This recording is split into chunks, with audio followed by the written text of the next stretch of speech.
নমস্কাৰ, স্বাগতম জনাইছোঁ আপোনালোকক। অসমৰ বিভিন্ন ধৰণৰ মঠ মন্দিৰৰ বিষয়ে আমি আজি ভিডিঅ'টোত আলোচনা কৰিম আৰু এই ভিডিঅ'টোত অসমৰ মঠ মন্দিৰসমূহৰ পৰা কেনেধৰণৰ প্ৰশ্ন আহিব পাৰে বা আগতে কি এক্সামত আহিছে কেনেধৰণৰ প্ৰশ্ন সেইসমূহৰ বিষয়ে আমি আলোচনা কৰিম। গতিকে ব'লকচোন আজি ভিডিঅ'টো আৰম্ভ কৰোঁ। বশিষ্ঠাশ্ৰম মন্দিৰ আছে সন্ধ্যাচল পাহাৰত আৰু এই বশিষ্ঠাশ্ৰম মন্দিৰটো ৰাজেশ্বৰ সিংহই নিৰ্মাণ কৰিছিল। ৰাজেশ্বৰ সিংহৰ শাসনকাল যিহেতু 1751 পৰা 1769 আছিলে, এই তেওঁৰ শাসনকাল চোৱাৰ সময়ছোৱাত এই বশিষ্ঠাশ্ৰম মন্দিৰটো নিৰ্মাণ কৰিছিল। আৰু বশিষ্ঠাশ্ৰম মন্দিৰটো হৈছে আহোমৰ একেবাৰে শেষত বনোৱা এটা কীৰ্তিস্তম্ভ। উমানন্দ মন্দিৰ আছে ভস্মাচল পাহাৰত আৰু এই ভস্মাচল পাহাৰ আছে ব্ৰহ্মপুত্ৰৰ এটা মাজত। আৰু এই উমানন্দ মন্দিৰটো নিৰ্মাণ কৰিছিল আহোম ৰজা গদাধৰ সিংহই আৰু এই মন্দিৰটো নিৰ্মাণ কৰিছিলে 1694 চনত। এই আইচলেণ্ডটোক অসমৰ আটাইতকৈ সৰু বা বিশ্বৰ আটাইতকৈ সৰু আইচলেণ্ড বুলি জনা যায়। এই আইচলেণ্ডটোক পিকক আইচলেণ্ড নামেও জনা যায়। আৰু এই মন্দিৰটোত উমানন্দ মন্দিৰটোত কোনজন দেৱতাক আৰাধনা কৰা হয় কেতিয়াবা আহিব পাৰে, তেতিয়া হ'ব মহাদেৱ বা শিৱ। আৰু তাত গণেশ বাবাকো উপাসনা কৰা হয়। গতিকে মহাদেৱো হ'ব আৰু এইফালে গণেশো হ'ব। যদি দুইটা অপশ্যনত থাকে তেতিয়াহ'লে মহাদেৱটোৱে কাৰেক্ট হ'ব, কিন্তু মেইনলি মানে মহাদেৱক আৰাধনা কৰা হয় এই মন্দিৰটোত। শিৱদৌল চাম আমি। শিৱদৌলটো যিহেতু শিৱসাগৰত অৱস্থিত, শিৱদৌলটো কোনে নিৰ্মাণ কৰিছিলে? শিৱদৌলটো নিৰ্মাণ কৰিছিলে বৰৰজা অম্বিকাই বা ৰাণী অম্বিকাই। আৰু কাৰ দিনত নিৰ্মাণ কৰিছিল বুলি ক'লে শিৱসিংহৰ দিনত। যিহেতু শিৱসিংহৰ ছাত্ৰভংগ যুগ পৰাৰ বাবে তেওঁ সিংহাসনত বহা নাছিল, তেওঁৰ দুগৰাকী ৰাণীক সিংহাসনত বহুৱাইছিল।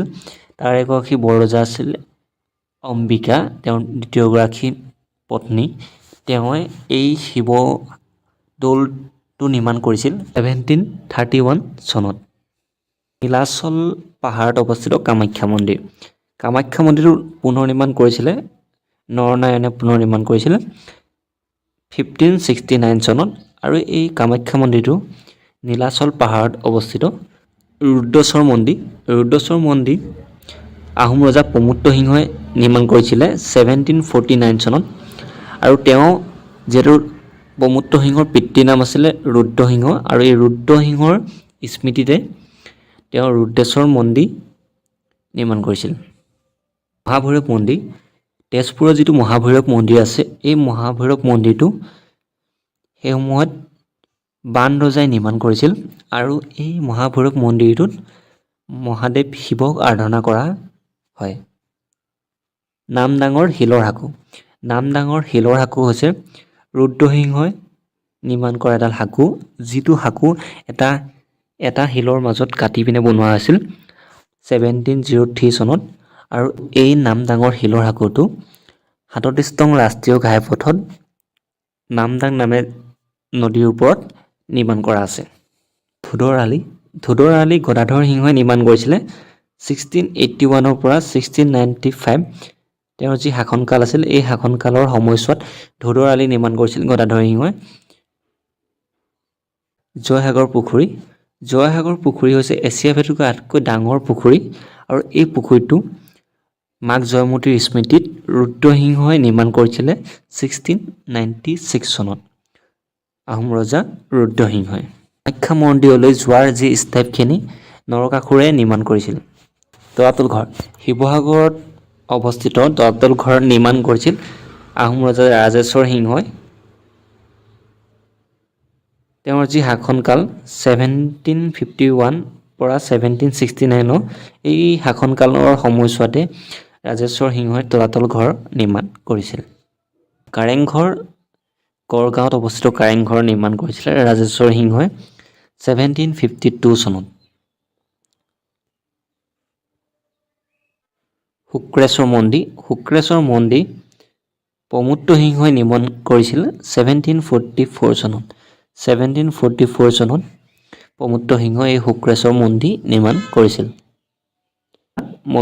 উগ্ৰতাৰা মন্দিৰ আহোম স্বৰ্গদেউ শিৱসিংহই নিৰ্মাণ কৰিছিল। ৰংঘৰ কোনে নিৰ্মাণ কৰিছিল বুলি আহিলে প্ৰথম ৰংঘৰ নিৰ্মাণ কৰিছিল বাঁহ বেতে কাঠে নিৰ্মাণ কৰিছিলে আহোম স্বৰ্গদেউ ৰুদ্ৰসিংহই।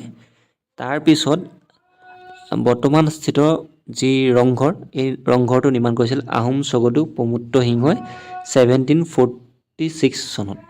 যদি তাত বৰ্তমান স্থিত বুলি দিয়ে বা ৰংঘৰ কোনে নিৰ্মাণ কৰিছিল বুলি যদি দিয়ে তেতিয়াহ'লে প্ৰমত্ত সিংহ হ'ব। প্ৰথম ৰংঘৰ কোনে নিৰ্মাণ কৰিছিল বাঁহ বেতেৰে বুলি দিলে তেতিয়া ৰুদ্ৰসিংহ হ'ব।